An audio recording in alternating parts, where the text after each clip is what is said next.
Okay, FM 101.7. Okay, 101.7. So, in the Yanko, na Yanko di enkomo kakra. Openi a yene twetwe nkomo yi e de owura Alex Mode, former GNPC boss. Bibi nti yebewisa asam no ebrofo na yedi ho so enkomo. Mr. Alex Mode, good morning. Good morning to you. Good morning to your listeners. And thanks for having you on our program, sir. It's always a pleasure. And it's been a while. Where have you been, sir? You mean where have I been? I've been around. Yeah.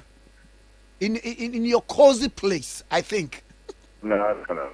I'm on my balcony right now. Yeah. Wow. Sir, the Daily Statesman writes 40 million a month for 21 years. Alex Mo's actions commit Ghana to paying for NEI killer deal. What's that?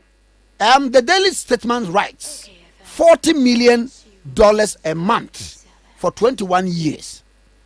Alex Mo's action commit Ghana to paying for ENI killer deal. And then he writes, lingering disaster. Mode negotiated a contract with the Italian company as GNPC chief executive. And yesterday too, you held a press conference. So let's deal with the press conference and then the caption that has the statesman wrote. Okay. Sir, what are some of the points or the high points of your press conference yesterday? Well, the press conference had to do basically with a company called ACA Energy. ACA Energy has a subsidiary called ACA Energy Ghana, and ACA Energy Ghana has purchased the block, the interest of Hess.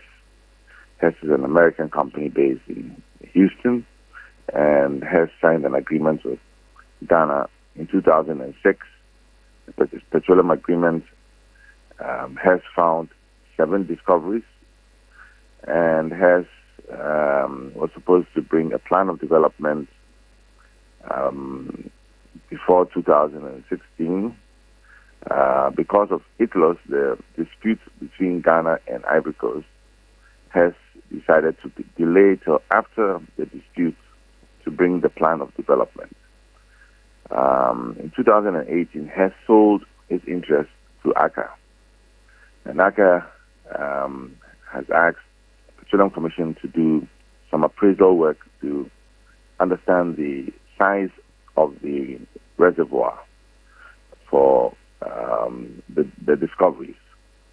Petroleum Commission allowed them to do that.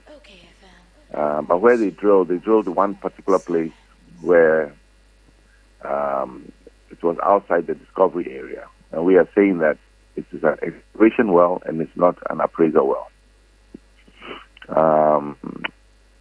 The dispute was raised by Imani, and we agree with Imani. And we were asking that the plan of development be delayed. It should not be approved. The minister complied. He has written to ACA to bring back the POD with certain terms, with certain reviews.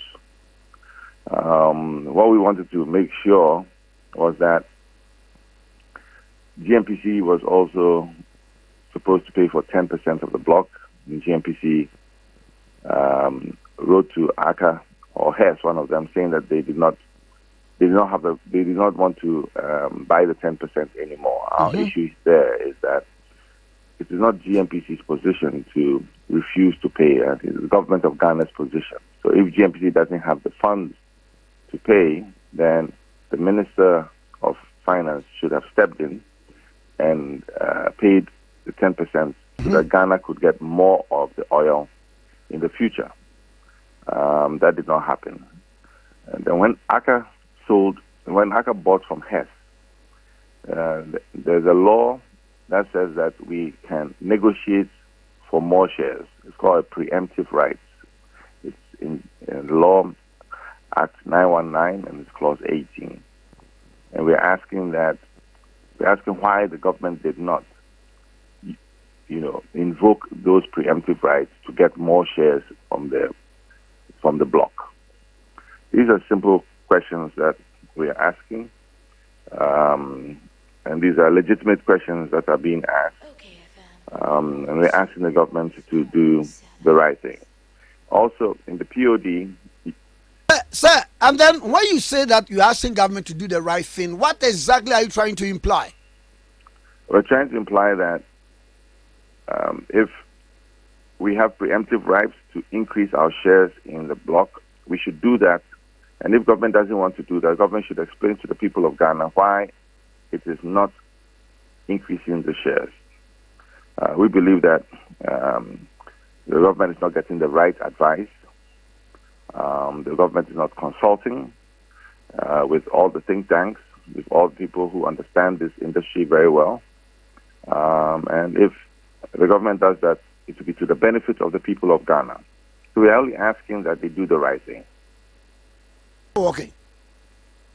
Sir, as it stands now, what is the country's equity in this deal in terms of percentage, sir? For the HES transaction, Ghana has 10%. 10%? Yes, 10%. And what do you suppose that it could be the best deal for Ghana in terms of percentage? No, we had the option to increase it to 20% at least. We negotiated that in 2014 when Lukoil bought into HES, and HES agreed that Ghana should pay for it. The problem was that the border disputes between Ghana and Ivory Coast, HES froze all work and decided to stop work till after the dispute, because HES said it did not know whether Ghana will win or Ivory Coast will win. So it was not prudent for GNPC to make the payment to HES, because if we made the payment to HES and Ghana lost the dispute, they would not give us the money back. So we also informed them that we will wait till ITLOS is over and they provide the plan of development, and we shall make payments. As you're aware, we made provision for these payments in GNPC's budget, which was approved by Parliament in 2015 and 2016. In 2017, we put it in the budget in December 2016 for 2017.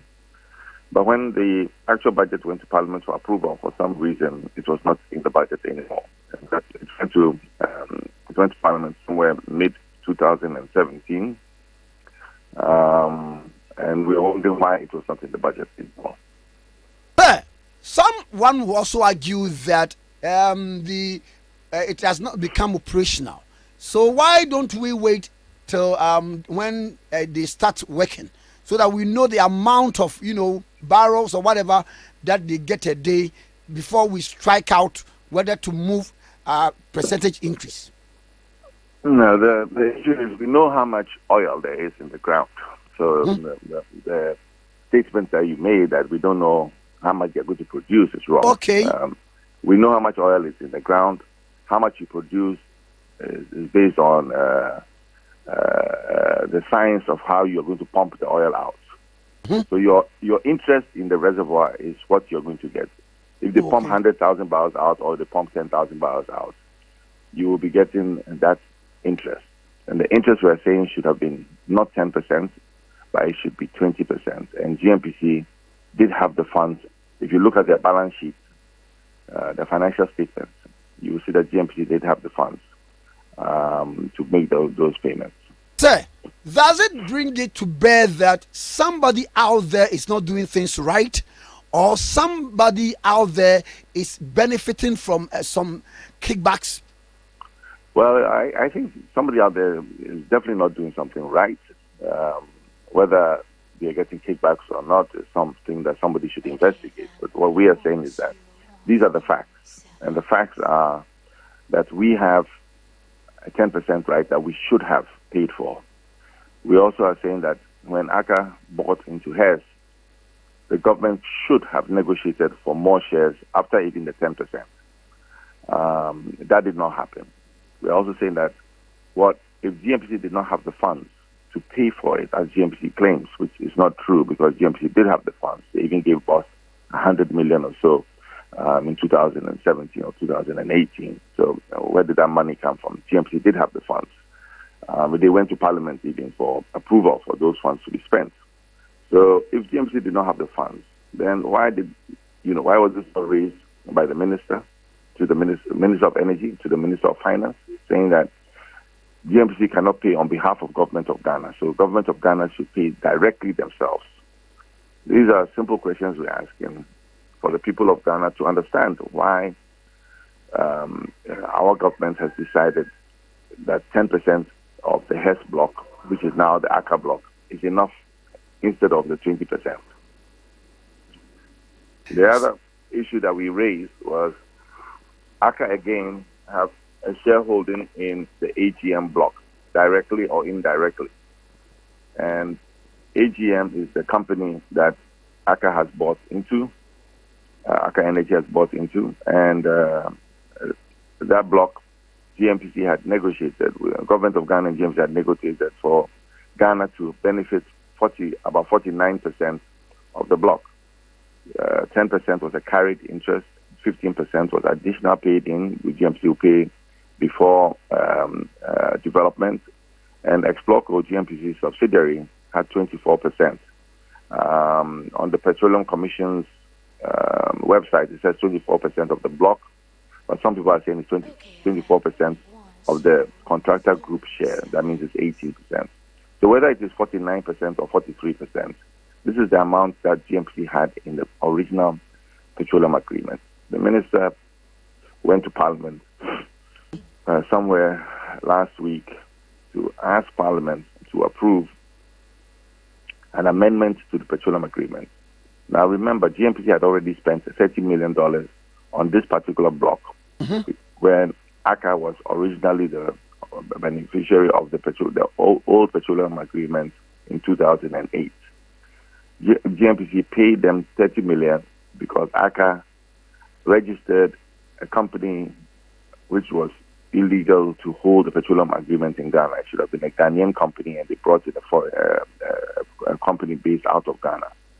And that is why the block was taken from ACA in 2009 or so.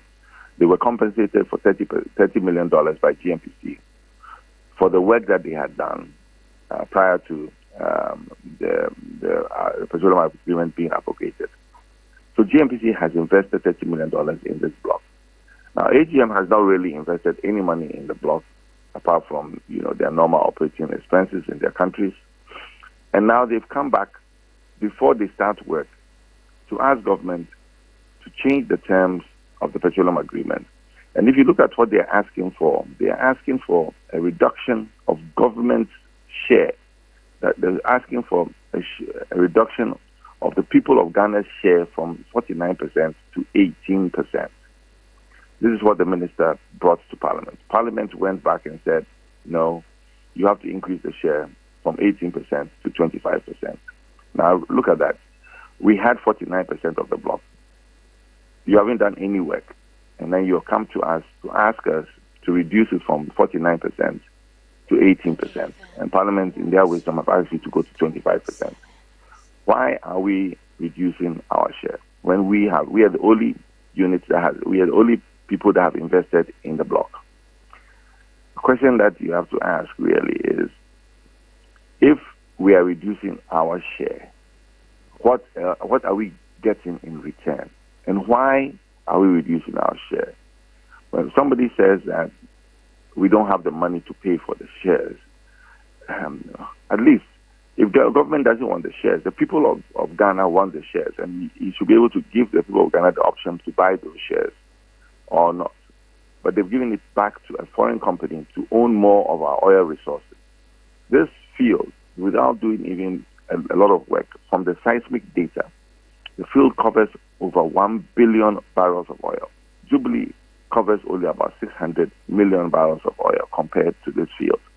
So why would our government, being advised by GNPC, that this field covers over 1 billion barrels of oil, why would you reduce our share for the people of Ghana from 49% to 18%?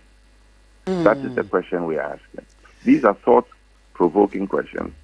And it's not a political issue. It is an issue about why Ghana is being shortchanged and why our government is allowing this to happen. Sir, we had a charitable chat with the Deputy Minister for Energy, and he had this explanation that... Charitable? Yeah. I'm confused. Yeah. And then he had this to explain that, we had 49% of share in that deal, but the thing was lying idle, and the people were not able to, make the thing come to fruition. So they did a renegotiation, and then that is why it came up to 80%. What do you take this? Let me explain how this works. Because of the law of the sea dispute between Ghana and Ivory Coast, which started in 2014, this agreement was signed in 2014. Because of the dispute, they could not do the work they were supposed to do. So they wrote to the minister asking for an extension till after ITLOS, which is normal, because if we don't know whether you're going to own the block or Ivory Coast is going to own that place, and we do work, and Ivory Coast comes, and let's say Ivory Coast wins, Ivory Coast said, no, you are no longer the owner of the block. The money they would have spent was wrong. So it is not true that it was lying idle. It was not being worked on because of ITLOS. Now, ITLOS ended in September 2017. So, okay, if you wanted to renegotiate the petroleum agreement with them, the law says that you have to open up the tender again. Remember, these people went through a tender process, and they paid, they won this based on the terms that they said they will live with. And that term was, you will give us 49%. So now if somebody in that tender has said they will give us 30%, and now you have come to renegotiate to make it 25% or 18%, 25%, aren't you cheating the person who tendered early? It is similar to a road contractor. You've bid for a road. Everybody is bidding 100 million. You've gone to bid 70 million, and you've won the contract. Then, before you start the work, you come and say, you've done the calculation again, and you need a variation, and the variation will take you to 120 million, and it's approved for you. How can you explain to the people who bid for 100, for the road, to build the road at 100, that you have given it to somebody who bid for 70, but now you are giving him 120? Don't you think somebody will think there's something fishy going on? This is exactly what ACA has done. ACA has now come and said that for them to be able to do this work, they need to reduce government's share of the block, which is wrong. It's absolutely wrong, and government should not allow that to happen. If government believes that, yes, it is true that the amount of share government has is not going to make it viable for ACA to drill or ACA to do the exploration work, then it should open the contract up again for other people to come. Because it is not fair to give somebody a contract based on certain terms. He won based on certain terms. And then just before he starts doing the work, you come back and ask them to review the terms to be more favorable towards the foreign company. You understand me? Sir, in the wake of this, the Daily Statesman writes, and then they put your picture in front of it, that for the next 21 years, Ghana is saddled with a take-or-pay agreement that binds the nation to pay ENI of Italy at least 40 million a month for the supply of gas produced from the nation's own resources, whether the gas is used or not. Yet Alex Mould, the former chief executive officer of Ghana National Petroleum Corporation, who was key to signing the nation up to this killer agreement, is today criticizing an agreement signed by his successor, Dr. K.K. Sapon, which should propel the country to produce over 500,000 of barrels of crude oil a day in the next 4 years or so. Well, first of all, you're not going to produce 500,000 barrels from the Hess block. So that number is wrong. And they are independently, different issues. The Hess block, we signed, the agreement was signed in 2006. The AGM block, the agreement was signed in 2013 or 14. So I don't know what they're talking about. This amendment is an amendment. It's brought by the minister. So let's put that aside and let's go back to the ENI project. The ENI project is the largest gas to electricity project that has occurred. The project involved investments from the World Bank. I am even surprised that the World Bank has not been able to come up and explain to people why this project is a good project. If it was not a good project, why would the World Bank invest $700 million of its own money as a guarantee to the project? Why would financial institutions invest in this? One of the issues you should understand is the gas in the ground there is going to be used by our power sector. It's going to reduce the cost of the crude oil that we are using for gas. Now, to get such a project working, you have to enter into a take or pay agreement. It means that the gas they produce will be used by our power sector. The gas they are producing is even too small for our power sector. So by all means, we will take the gas unless somebody does something wrong, like somebody doesn't do a pipeline to connect to the power stations. But we have enough producing capacity to use this gas. In fact, we need even more gas. We need another 200 to 300 BCF. ENI is only going to produce 180. We have another 100 coming from Tolo. Ghana's consumption is about 450 to 500 million million standard cubic feet of gas. So the gas that is being produced, we will use it by all means in the plant. So there's no doubt that we'll be able to pay for it. Now, the amount they're saying is for 40 million. The question is, how much oil and gas are we currently paying for every day, every month? And the 40 million is not a big number because Ghana consumes maybe close to $100 million of crude oil and gas every month to generate electricity. But this one, we are going to be assured of the gas because the gas is in our country. We are producing it specifically for our power market. We're not going to go to the market to go and compete with somebody to give him our gas, bring it here in a liquid form, get a ship to regenerate the gas and produce it. No, this is our gas. We have control of it.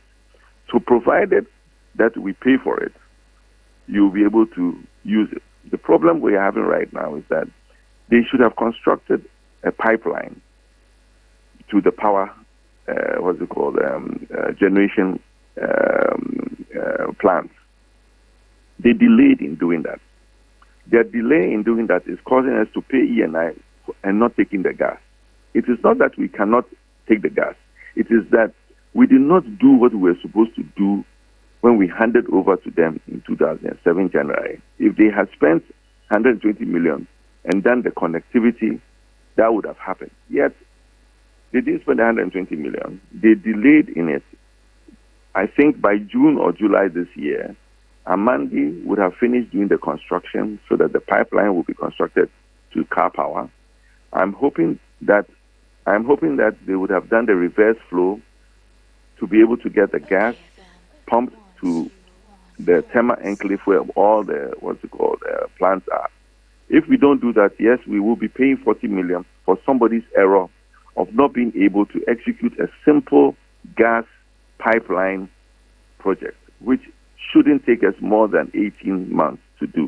So if they had started this in 2017, we wouldn't have the problems we are having in 2019. Somebody took his eye off the ball. And this is a discussion that should be had. I am employing the World Bank to come and speak on this issue as to whether Ghana has been cheated in a project. And if we have been cheated in a project, why was World Bank involved in that project? Sir, Yeah. The gas pipeline wasn't in place when you signed the contract, right? It wasn't in place. It was one of the conditions. The pipeline was in place, but the connectivity and to make it a reverse flow. The WAPCO pipeline comes from Nigeria all the way and ends in Abuazi. So we have the pipeline there. We also have a pipeline from Atuabo all the way to Abuazi. The problem is that the pipeline from Nigeria is one way. It can only come from Nigeria. It cannot go back from Abuazi to Tema. So they were supposed to agree with WAPCO, the owner of the pipeline. Ghana owns part of that pipeline, by the way. It's not owned by foreigners only. Nigeria owns part of the pipeline. Ghana owns part of the pipeline. I think Togo owns part and Benin owns some part. And also you have Chevron, I think, who owns the majority share. Chevron and Shell, I think, they both own part of the pipeline. So they were supposed to complete the negotiations with them. We had started the negotiations with them. But they were supposed to complete the negotiations with them and invest in buying compressors so that you can push the gas from Abuazi all the way to Tema. This project is a simple engineering project. It just requires the money and the resource to get it done. You have to buy a compressor. So maximum it should take you 18 months to do it, maximum. Yeah. They delayed in doing it, and till today, it hasn't been completed. And that is the reason why we cannot push the gas that is coming from ENI and from Ghana Gas. And we cannot push it to Tema. Sir, per the terms of the contract, we were paying something to them. No, per the terms of the contract, when they start pushing the gas, you are supposed to pay because you've agreed that I will take, a certain amount of gas from you, minimum. I will take it. So you were supposed to be prepared for it.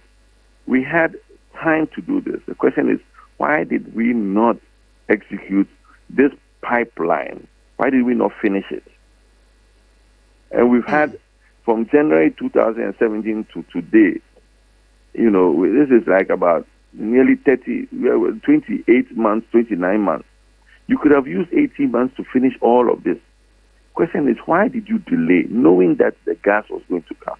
Knowing that if the gas came, you will have to pay. GNPC knew this, Ghana Gas knew this, government of Ghana knew this. So why did you delay?